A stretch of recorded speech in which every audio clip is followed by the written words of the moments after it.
Narration দেখি। অর্থাৎ দেখো, have you ever been to Cox's Bazar? Asked Shabab. Shabab বলল তুমি কি কখনো কক্সবাজার গিয়েছো? তো ন্যারেশনের মধ্যে সবচেয়ে জরুরি যেটা সেটা হচ্ছে কে কার সাথে কথা বলতেছে, এখানে কার সাথে কার কথা হচ্ছে সেটা খুঁজে বের করতে হবে। আর পার্সনের একটা ব্যাপার স্যাপার থাকে, কিছু নিয়ারেস্ট ওয়ার্ড, কিছু ভার্বের কাজ চলে এখানের মধ্যে। ওকে, তো এখানে ফার্স্ট পার্সন যেটা সেটা সবসময় আমার সাবজেক্টকে ধরবে, রিপোর্টিং স্পিচের সাবজেক্টকে ধরবে। আর সেকেন্ড পার্সন সবসময় রিপোর্টিং স্পিচের অবজেক্টকে ধরবে। আর থার্ড পার্সন সবসময় নো সেন্স, সেটার কোনো পরিবর্তন হবে না, যেভাবে আছে ঠিক সেভাবেই থাকবে। ওকে, একটু খেয়াল করো, আমরা খেয়াল করলেই দেখতে পাবো। একটু দেখো, have you ever been to Cox's Bazar? তুমি কি কখনো কক্সবাজার গিয়েছো? আক্ট শাবাব, শাবাব বললো। ওকে, তো নো না, আই হ্যাভ নেইবার, আমি কখনোই জানি। রিপ্লেট লাবিব, তার মানে বুঝলাম লাবিব এবং শাবাবের মধ্যে কথা হচ্ছে। ওকে, শাবাব এবং লাবিবের মধ্যে কথা হচ্ছে। তো প্রথম প্রশ্নটা কিন্তু শাবাব করতেছে লাবিবের উদ্দেশ্যে, যে তুমি কি কখনো কক্সবাজার গেছো কিনা। তাহলে তুমি বুঝে ফেলছো ইও মানে কিন্তু তুমি কি কখনো গেছো কিনা। তুমি বলতে কাকে? অবশ্যই সে হচ্ছে লাবিব। লাবিবের দিকে আঙ্গুল তুলে তাকাইছে, বলছে যে তুমি কি কখনো গেছো কিনা। আচ্ছা দেখি আমরা আস্তে আস্তে করি। তো এখানে প্রশ্ন করা হচ্ছে কিন্তু যে তুমি কি কখনো কক্সবাজার গিয়েছো কি না। তাহলে আমরা বলবো শাবাব আক্সড লাবিব। শাবাব লাবিবকে প্রশ্ন করলো। দেখো প্রশ্নটা কিভাবে করলো, এখানে খেয়াল করলে তুমি দেখতে পাবা ইনভার্টেড কমা থাকলে, ইনভার্টেড কমা থাকলে এখানে দ্যাটও হয়, ইফও হয়। ইফ কখন হয়? যখন দেখবে এখানে অক্সিলারি ভার্ব রয়েছে। ওকে, তাহলে কি হবে? ইফ। আর ইউ বলতে কে? লাবিব। তো লাবিব বলতে হি। হ্যাভ থাকলে হ্যাড, ইবারের ইবার, বিনের বিন, টু এর টু, কক্সবাজারের অবশ্যই কক্সবাজার। শেষ, এই অংশটা আমার শেষ হয়ে গেছে। এবার দেখো নো আই হ্যাভ নেইবার, আমি যাই নাই। লাবিব জবাব দিল, তবে লাবিবের জবাবটা হচ্ছে নেতিবাচক। আমরা জানি নো থাকলে রিপ্লেড ইন দ্য নেগেটিভ অথবা নেগেটিভলি রিপ্লেড হয়। তাহলে আমরা বলবো লাবিব রিপ্লেড ইন দ্য নেগেটিভ। রাবিব নেতিবাচক জবাব দিল। অ্যান্ড সেইড দ্যাট, এবং বলল কি বলল? যে আই হ্যাভ নেইবার। তো আই বলতে কে? অবশ্যই লাবিব। লাবিব মানে কি? হি। আর হ্যাভ থাকলে হ্যাড, নেইবারের নেইবার। ওকে, তো এইটুকু পর্যন্তই হবে, কিন্তু জাস্ট লেখছে যে আই হ্যাভ নেইবার বিন দেয়ার, আমি কখনোই সেখানে যাইনি। একটু বড় করে দেওয়া হয়েছে আর কি। এটা না লিখলে তোমার নেইবার পর্যন্ত লিখলেও আনসারটা হবে। ওকে, এটা না লিখলেও হবে, ঠিক আছে। আচ্ছা, এবার সে আরও কথা বলতেছে যে but I desire for visiting this place. Okay, আমি এটার আকাঙ্ক্ষা করি, আগ্রহ দেখাই যে এই জায়গাটি যাওয়ার আমার ইচ্ছা আছে। তার মানে অ্যান্ড অ্যাডেড দ্যাট অথবা অ্যান্ড সেইড দ্যাট অথবা অ্যান্ড টোল দ্যাট হি বলতে কে? হি বলতে এখানে লাবিব। ওকে, ডিজায়ার থাকলে ডিজায়ার, অর্থাৎ ভার্বের 1 নাম্বার ফর্ম থাকলে হয় ভার্বের 2 নাম্বার ফর্ম। যেমন সি থাকলে হয়তো স, গো থাকলে হবে ওয়েন্ট। ঠিক ডিজায়ার থাকলে ডিজায়ার থাকলে কি হবে? ডিজায়ার্ড। ওকে, ঠিক আছে, ঠিক আছে। Desired visiting that place. This থাকলে দ্যাট। ওকে, দিস থাকলে দ্যাট প্লেস। এরপর বলছে I had an opportunity to visit the sea beach last year. শাবাবের জবাব দিতেছে শাবাব।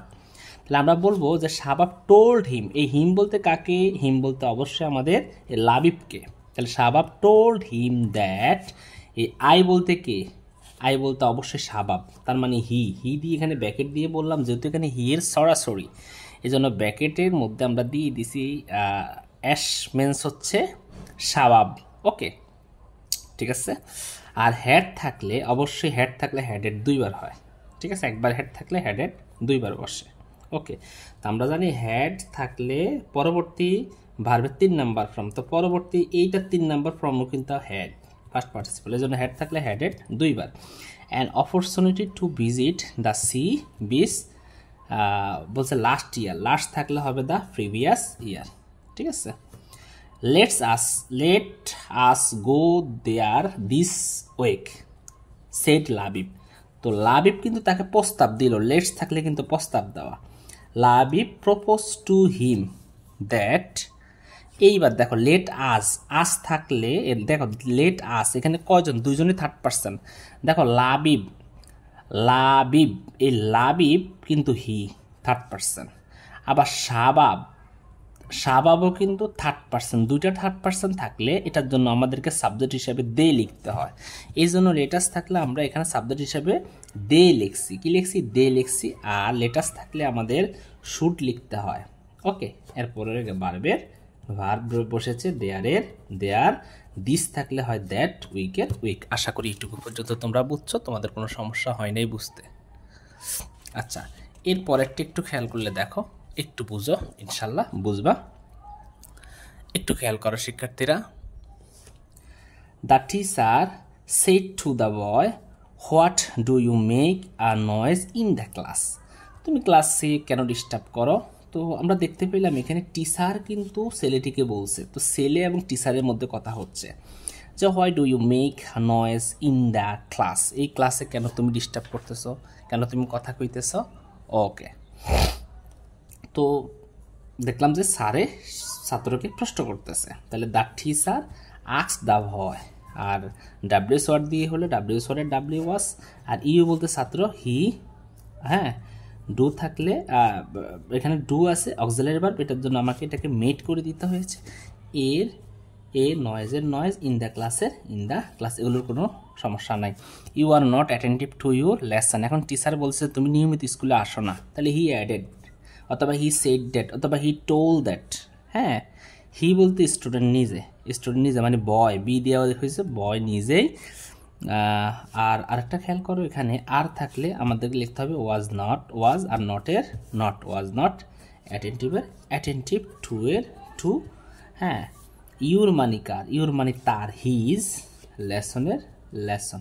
ওকে, তো সে বলছে সরি স্যার, মানে I am sorry sir, I am sorry, তাহলে he added that, he sorry sir, মানে সরি স্যার, এই সরি স্যারের মধ্যে কিন্তু আমরা বলতে পারি হি রেসপেক্টফুলি সেইড দ্যাট। এখানে একটা কথা আমরা মিসিং হয়েছে যে হি রেসপেক্টফুলি বা হি পলাইটলি টোল দ্যাট বা said that he was sorry. হ্যাঁ, হি ওয়াজ সরি। ওকে, ও আচ্ছা, এটা এখানে এখানে লিখছি the boy apologise to the teacher respectfully. আচ্ছা, যাই হোক, সরি থাকলে আবার অ্যাপোলাইজও হয়, কোনো অসুবিধা নেই, এটাও তোমরা লিখতে পারো। পরেরটা দেখো যে I was asking for a fan to my friend, আমি আমার বন্ধুর কাছ থেকে একটা কলম চাইলাম আর কি, তাহলে he added that he had. দেখো এখানে ওয়াজ থাকলে হয় হ্যাড বিন, তো ওয়াজের কারণে এখানে কিন্তু হ্যাড বিন হয়েছে আস্কিংয়ের, আস্কিং ফরের ফর লিখে দিয়ে আমরা বাকিগুলো। হ্যাঁ, বলতে মাই ফ্রেন্ড, মাই বলতে হিজ ফ্রেন্ড, ঠিক আছে। Be attentive and listen to what I সে, আমি যা বলি তুমি অবশ্যই মনোযোগী হও। তো এখানে যদি বি দিয়ে বাক্যটা শুরু হয় অবশ্যই সেটা ইম্পারেটিভ। তো ইম্পারেটিভ সেন্টেন্সের ক্ষেত্রে যেটা তোমাকে মনে রাখতে হবে সেটা হচ্ছে অবশ্যই সেখানে অ্যাডভাইজের কথাই বলছে যে বি অ্যাটেন্টিভ, মনোযোগী হও, মনোযোগ সহকারে পড়াশোনা করো। তাহলে the teacher, then the teacher advise him, তাকে উপদেশ দিল যে এখানে যদি আমাদের ইনভার্টেড কমার পরে যদি বি থাকে, অলওয়েজ থাকে, তাহলে আমরা সেটার জন্য যেটা করি টু লিখি। ইনভার্টেড কমা উঠে তখন কি হয়, টু হয়। বি এর বি, অ্যাটেন্টিভের attentive, and listen to what, what I say বলতে কে সে, ওই টিচার, তাহলে হোয়াট হি সে থাকলে সেড, সে থাকলে সেড। আশা করি এটুকু পর্যন্ত বুঝছো। আরেকটা একটু খেয়াল করলে দেখতে পাবা, শিক্ষার্থীরা একটু দেখো যে the teacher said to the student have you prepared your lesson today, no sir replied the student. The teacher অর্থাৎ শিক্ষক ছাত্রকে বলছে তুমি কি তোমার প্রস্তুতি আজকের জন্য নিয়েছ? তো ছাত্র বলছে না আমি নেই নাই। তাহলে আমি শুরু করি দেই, শিক্ষকের সাথে ছাত্রের কথা হচ্ছে এবং শিক্ষক ছাত্রকে প্রশ্ন করতেছে। The teacher asked the student, শিক্ষক ছাত্রকে প্রশ্ন করতেছে যে এখানে দেখো হ্যাভ দিয়ে শুরু হলে, শুরু হ্যাভ বা যে কোনো একটা অক্সিলারি ভার্ব দিয়ে শুরু হলে ইনভার্টেড কমা উঠে ইফ বসে, তারপরে সাবজেক্টের কাজ হয়। ইউ বলতে স্টুডেন্ট, তার মানে হি, আর হ্যাভ থাকলে হ্যাড, হি হ্যাড প্রিপেয়ার্ডের প্রিপেয়ার্ড। ইউর বলতে কার, স্টুডেন্টের হিজ, লেসনের লেসন, টুডে থাকলে হয় দ্যাট ডে। ওকে, এরপর বলছে নো স্যার, না স্যার, নো স্যার, তাহলে আমরা বলবো কি স্টুডেন্ট কিন্তু রিপ্লেট দিচ্ছে যে না স্যার, তাহলে সে স্যার থাকলে রেসপেক্টফুলি বা পলাইটলি, তাহলে the students রিপ্লেট in the negative. আচ্ছা, এখানে আমি একটু মিস্টেক করে গেছি, সেটা হচ্ছে the student politely রিপ্লেট in the negative, politely replied in the negative এই কথাটা হবে politely স্টুডেন্টের পরে কি হবে politely বা respectfully ওকে এরপরে বলছে টিচার বলছে দ্য টিচার সেড হোয়াই তার জানতে চাইছে কেন the teacher asked him the cause অথবা হোয়াই এটা বাদ কজ না লিখলে হবে বলবা the teacher asked him the asked him why okay এইটুকু পর্যন্ত লিখলে হবে তো এবার স্টুডেন্ট জবাব দিচ্ছে তাহলে দ্য স্টুডেন্ট রিপ্লাইড দ্যাট জবাব দিচ্ছে কি I was suffering from headache yesterday গতকাল আমার মাথা ব্যথা ছিল তো আই বলতে কি স্টুডেন্ট হি এখানে ওয়াজ থাকলে হয় had been okay সাফারিংয়ের was were থাকলে হয় হ্যাড বিন তো ওয়াজ আছে হ্যাড বিন সাফারিংয়ের সাফারিং ফ্রম হেডেক ইয়েস্টারডে থাকলে হয় দ্য প্রিভিয়াস ডে ঠিক আছে I shall do my work tomorrow আমি আগামীকালকে আমার হোমওয়ার্কগুলো করবো আর কি সেট দ্য স্টুডেন্ট বললো তাহলে আমরা বলবো হি অলসো অ্যাডেড অথবা হি অলসো সেড অথবা হি অলসো টোল দ্যাট যে আই বলতে স্টুডেন্ট নিজে তার মানে হি আর শ্যাল থাকলে হয় উড মাথায় রাখবা তোমরা অনেকে কী করো শ্যাল থাকলে শ্যুট করে দাও না শ্যাল থাকলে হবে উড ওকে শ্যাল থাকলে উড এই ডু দেখো এখানে ভুল হয়ে গেছে would do my work my বলতে কার স্টুডেন্টের নিজের তার মানে হিজ ওকে ওয়ার্ক হ্যাঁ আর টুমোরো থাকলে হয় দ্য ফলোয়িং ডে আশা করি তোমরা এইটুকুও বুঝছো এখানেও কারো কোনো সমস্যা হয় নাই বুঝতে শিক্ষার্থীরা আচ্ছা ঠিক আছে ওকে তো আমরা আরেকটা প্রশ্ন একটু দেখি যে এখানে বলছে যে আসলে কারেন্ট নাই তো এই জন্য সারাদিন ভিডিও দিতে পারিনি এখনও কারেন্ট নাই ভিডিওটা যদি একটু এলোমেলো হয় তাও তোমরা বুঝতে চেষ্টা করবা ঠিক আছে okay why are you putting up the food in your pocket sir আপনি কিনলে খানাগুলারে আপনার পকেটের মধ্যে ঢুকাইতে আছেন হ্যাঁ হোয়াই ডোন্ট ইউ ইট আপনি কেন খাচ্ছেন আস্ক দ্য নোবেলম্যান ভদ্রলোক বলল তো ভদ্রলোকে তাকে জিজ্ঞেস করছে আপনি কেন আপনার খাবার খাচ্ছেন না কেন পোশাকের মধ্যে ঢুকাইতেছেন আপনার আর তোমরা তো শেখ সাদির গল্পটা জানো হ্যাঁ ওই যে মানুষকে তার পোশাক থেকে যে মূল্যায়ন করার কারণে সে খাওয়াকে পোশাকের মধ্যেই ঢুকাচ্ছে তার মানে খাওয়াটা পোশাকের প্রাপ্য তার নিজের না তো দেখো why are putting up the food in your pocket sir আপনি কেন তাহলে স্যার থাকলে তো যেন পলাইটলি বা রেসপেক্টফুলি হয় কার সাথে কার কথা হচ্ছে নোবেলম্যানের সাথে কথা হচ্ছে কার এই আইয়ের সাথে কার সাথে আইয়ের সাথে ওকে ঠিক আছে তাহলে আমি একটু খেয়াল করে দেখি আচ্ছা আইয়ের সাথে নাকি শেখ সাদির সাথে একটু ও আচ্ছা এই যে শেখ সাদির সাথে কথা হচ্ছে শেখ সাদির সাথে নোবেলম্যানের কথা হচ্ছে ওকে তো নোবেলম্যান জিজ্ঞেস করতেছে কাকে শেখ সাদিকে দ্য নোবেলম্যান রেসপেক্টফুলি দেখো সাদ থাকলে respectfully the nobleman respectfully asked Sheikh Sadi why don't you ইট আপনি কেন খাচ্ছেন না তার মানে ডাব্লিউএস ওয়ার্ড দিয়ে শুরু হলে ডাব্লিউএস ওয়ার্ড বসে আর এরপরে সরাসরি আমাদের কার কাজ করতে হবে সাবজেক্টের কাজ দেখো সবগুলা সেম একটা বুঝলে সবগুলা পারবে আর আগামীকাল আয়সা বলবো যে স্যার প্রশ্ন কমন পড়ে নেই আরে বাবা স্যারে যেমনি শিখাইতেছি এমনি যদি মনে রাখতে পারো প্রশ্ন আর কমনের কোনো দরকার আছে প্রশ্ন তো কমনের কোনো দরকার নেই কষ্ট তো করতেছি ঘাম তো ঝরাইতেছি ইচ্ছা মতো তারপরে যদি তোমাদের একটু ভালোবাসা পাই স্যার আর কিছু না দেখো ইউ সেকেন্ড পার্সন কাকে ধরবে শেখ সাদিকে তার মানে হি আর এখানে বলছে ডোন্ট হ্যাঁ আচ্ছা এখানে হোয়াই ডোন্ট ইউ ইট তুমি কেন খাচ্ছ না তার মানে ও সরি আমি তো এইটা নিব ঠিক আছে আরে আমি কোনটা নিচ্ছি এইটা হবে আমাদের ইয়েটা ওকে আবার একটু বলতেছি sorry the nobleman respectfully asked Sheikh Sadi why okay এই are you putting in your pocket তো হোয়াই হি বলতে কে এখানে শেখ সাদি আর থাকলে হবে was putting up the food in আর ইউর মানে কার তার অর্থাৎ হিজ পকেট ওকে আচ্ছা এইবার বলছে